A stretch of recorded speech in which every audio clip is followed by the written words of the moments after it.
one night, must have been around 9:30, not exactly sure what time of year, but it was getting dark and not overly cold, so I'm guessing around April or May.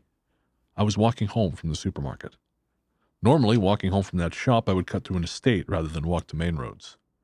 The shortcut was quieter, and I've always appreciated quiet, which could be a rare thing in my parents' house.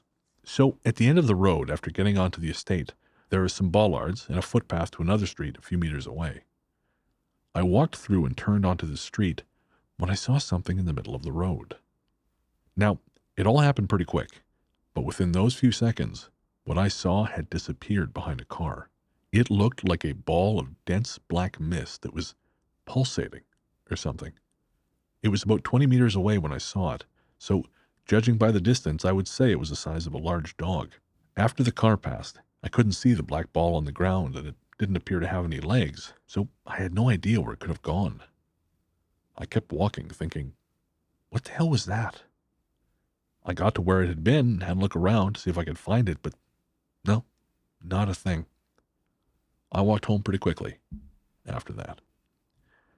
And so that's a really short story, obviously, but the reason I included it is because it actually lines up with two other things I found, one of which was originally intended to be an astral spider episode, which I just couldn't find enough stories that I thought were credible. Mm. But basically in that story, some people were hanging out in their house, and the wife started freaking out because she's afraid of spiders, and she saw hanging in front of them what she thought was a little spider. So she told her husband, do something about this. And he got up, but when he got up, he realized that it wasn't a spider. It was like a teardrop-shaped black dot. Mm. And he got kind of close to it, and she said, what are you doing? He said, no, this is not a spider. He like ran his hands all around it. He said, like, there's nothing, it's not hanging from anything. And he started to go grab it, and his wife lost her shit because she realized, yeah, this is not a spider. But he said, as he went to go as his hand got closer to it, he really saw the surface of this thing, and it was just sort of rippling. And I guess it eventually just started moving of its own accord and passed through a nearby wall. Yeah. And then there was another story I found. A woman and her husband used to go out to McDonald's for $1 fountain drinks. Remember those folks? No. Fair. The hell is that? Fountain drinks, like a soda machine, You mean like a refill thing where you just go and fill your own cup? Yeah, that's a soda. Those are called, over here they're called fountain drinks. Oh, right, okay. Yeah. They used to be $1. They are not $1 anymore. But anyways, so they went to go get these dollar drinks, and then they would sit in the car and shoot the breeze and drink their drinks. And so I guess this was about 3 a.m. when this happened. And they were driving home, and when they did, they saw a little dog crossing the road chasing something. And what it was chasing was this black cloud that looked like it was made of some kind of thick, oily substance. Not like mist, but again, it was kind of like we've discussed before. It just weird, kind of like this oily fog. But they said it moved, it flowed, but had sort of a glitchy, unnatural quality. It didn't quite flow. And apparently that also gave this person a really bad feeling, similar to the one we talked about in Crack in the Wall. Isn't that strange kind of, when people, when they're not mist, they seem to be like liquid, like this oily, wet impression that you get from seeing them, as though they're sort of like a bubble, like a big black oily bubble, moving and pulsating and throbbing.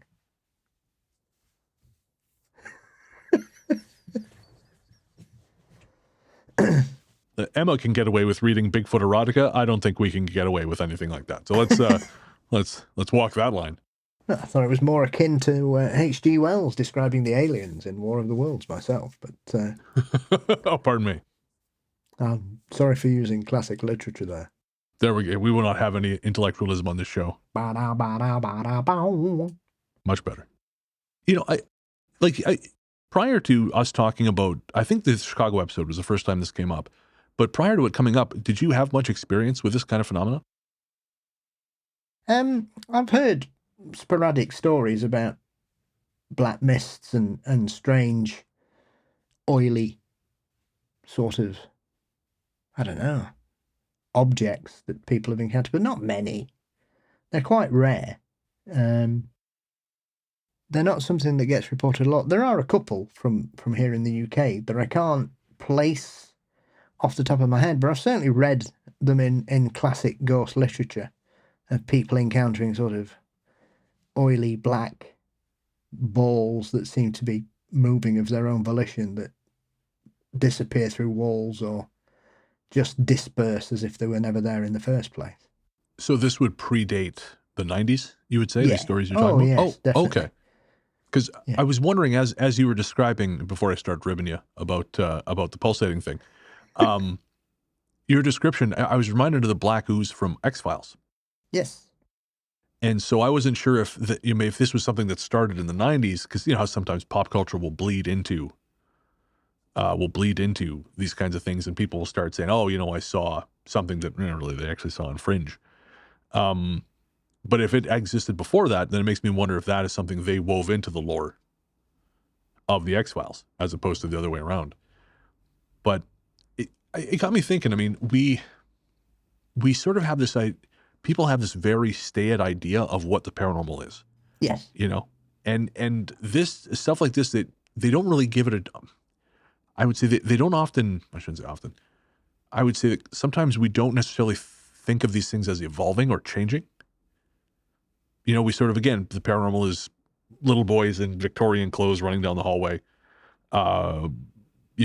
Lovesick women in white dresses chucking themselves off balconies, and so on and so forth. But this stuff does crop up, these weird things, but somehow they don't kind of penetrate into the mainstream of what people consider to be paranormal. And I wonder why that is. I wonder if it's that thing where it's just too weird to kind of get people interested. I don't know. There are always parts of that. I mean, one of the strangest UFO stories I have heard was a man who was attacked by two great big bouncing balls that tried to suck him inside them and steal him in Sweden. No shit. Yeah, in the 50s. I think Really? it was 50s or 60s, and he had to hang on to the fence when they were trying to pull him back to their ship, like these pulsating balls. The 50s were a really bizarre time for these UFO stories. Because, Shit. Isn't Villas Boas 50s? It's either late 40s or 50s, yeah. Andre Villas-Boas. That's it, yeah. Because he was the one who was scratched to shit by a couple things, right? And he was sexually assaulted by a beautiful alien. Oh, okay, no, I'm thinking of someone else. Because there was a story, I want to say it was from Argentina or something like that, where this guy saw two things working on something. Yes. And he approached them and they attacked him and basically scratched him all hell and gone. Yeah. And I think that was the 50s. Yeah. There was loads of weird things. The sighting over the football ground in Italy when it rained angel hair. That was the 50s. Really? Yeah. I don't know that one. Yeah, it was a football match. And I mean, there was thousands of people saw this thing fly over the football stadium. This was not one or two people.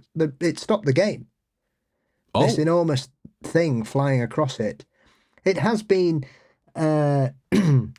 explained as ballooning spiders.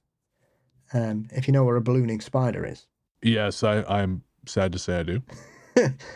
Which is absolute nonsense, because it completely disregards the experience of every single person that saw that thing. They all saw a craft in the sky that rained some kind of fragile white residue, which is what became known as angel hair, which is quite a rare phenomenon, but is reported in some UFO cases, like some kind of residue, as though it's passing through the atmosphere and causing some kind of plasma reaction where it changes the chemical compound of the air around it. Some reason, whatever it could be, seems more feasible than a bunch of ballooning spiders. I feel like after a while you'd notice. But yeah, that's one of those where the explanation completely there is an explanation that disregards every witness, which is stupid, you know? That's as stupid as claiming you've got a dog man living in your shed that you have to give a steak to every Sunday. That. And I'm sure there's somebody out there who tells similar story, you know, or that guy who lives in Canada who claims to shout out of his window to his Bigfoot mate in the local woods when it's clearly a person shouting. You know, it's and as I said with W.T. Watson, you know, we often give skeptics a hard time for some of these stupid explanations that just because it's a factually based phenomenon doesn't mean you can apply it to something when it disregards every other person. You're basically saying you're all wrong and what you described is wrong and I'm telling you this is what happened. When it ignores the facts, and you can't give an explanation for something or give a belief for something. Like when people claim that, I've gone to this house and I've made this ghost pass over. How do we know that? Oh, You can't prove that. You can tell us that, but there's no evidence for it. Or when a psychic says, oh, well, I know somebody died in this house in... Da, da, da, and now we can check the records and there's no death. So you can't, you know, or like we've got going on here at the minute, there's a show on British television, Channel 5, it's The Pet Psychic. Oh, no. And last week's episode featured a woman with a pet ferret, and the pet psychic came round to see them because she was worried about a ferret, and so she was able to communicate with the ferret and say that she was lonely and she wanted a friend. But this ferret had its own bedroom. So there was a lot to unpack in that particular segment of the show. Oh, boy. Doesn't your ferret have its own bedroom, man? Come on. Don't be weird. Hey, don't fuck about with ferrets. They can bite you. Yeah, I believe it. Yep, no, Teeth like razor blades. You know, again, if there's anyone I know who's likely to have bitten by a ferret, it's Paul Damien Bestel. I've never been bitten by a ferret. I got bitten by a rat once and it died 3 days later. My friend had a pet rat and it bit me, and then 3 days later it was dead. Hey, it's heavy times that you're going through. Yeah, I feel like this is in my blood. I was gonna say this is peak Paul Bestel right here. We don't need Chuck Norris jokes anymore. I'm calling it there. We can't possibly improve on that. Like Hydra blood.